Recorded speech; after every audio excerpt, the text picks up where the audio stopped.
这是 Jamie， 他姓 Breton， 他19岁，他有3年级，他有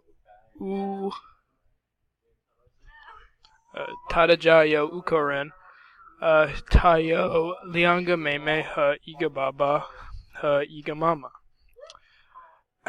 他是很胖，因为他不喜欢运动和他非常喜欢吃饭。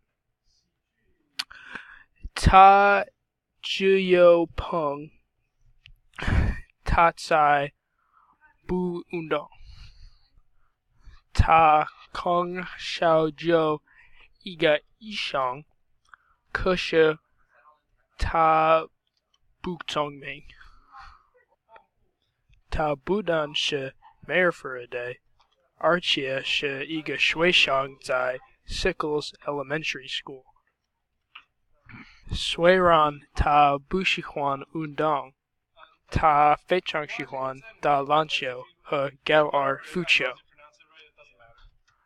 他也很喜欢玩游戏和看书。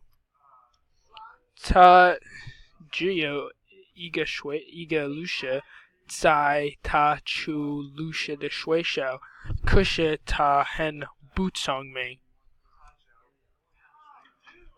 他也很乖，所以他没有朋友。